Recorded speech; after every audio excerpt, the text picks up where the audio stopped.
1758. gada decembrī pirmajam dievkalpojumam ērģeļu skaņām skanot, tās gan bija pagaidu ērģeles, Liepājas Svētās Trīsvienības baznīca iesāka savu garīgās dzīves mūžu.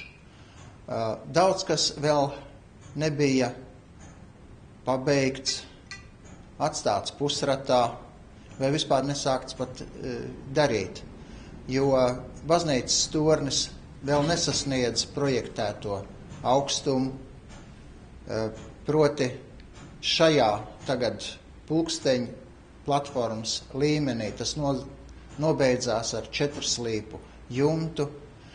Baznīcā vēl nebija kārtīgu ērģeļu, tādas, ar kurām mēs tagad lepojamies, un nav nekādu ziņu par pulksteņu mehānismu, ka tas līdz ar pirmo dievkalpojumu iezvanīja stundas un pusstundas.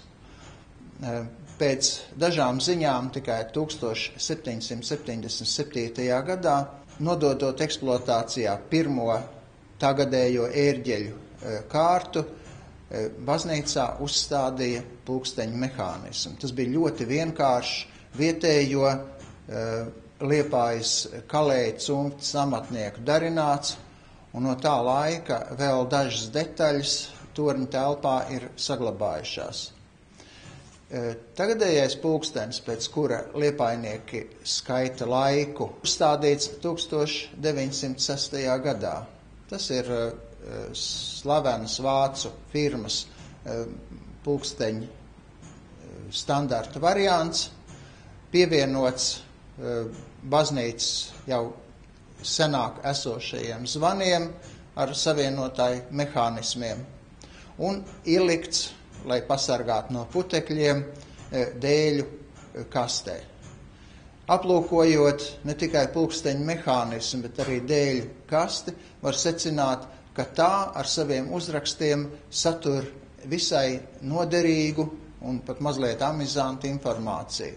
Un proti, pulksteņa kastes vienā sānā ir ar zīmolu veikts atzīmes, ka šeit 1943. gada 17. februārī garlaikojās komandiera augšup uzsūtītie vācu zaldāti, kuriem bija uzdevums veikt gaisa novērošanu vai netuvojas pretinieku lidmašīnas. Pretējā pulksteņa kastes malā ir ar ķīmisko zīmolu izdarīta atzīme, ka no šejienes bijuši novērojami, kurus parādība, kuru gaidīja liepājnieki.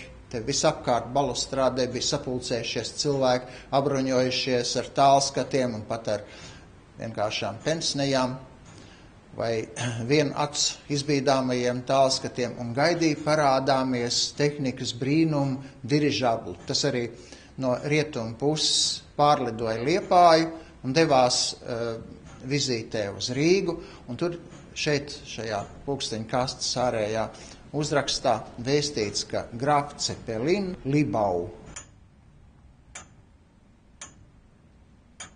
Pulkstenis, kā man ir stāstījuši un kā es esmu to pats arī izjūtis, satur ļoti maģisku skaņu. Proti pulksteņa svārsta kustības, it kā atbilstot cilvēku sirds ritmam. Un es zinu vairākus gadījumus, ka šeit arī padomju laikā bija novietots neliels soliņš, baznīcas draudzes locekļi vismaz vienu reizi nedēļā šeit uznāca pa vienam, apsēdās un 15-20 minūtes pilnīgā mierā un klusumā pasēdēja šī pulksteņa svārsta kustību ritma pavadījumā.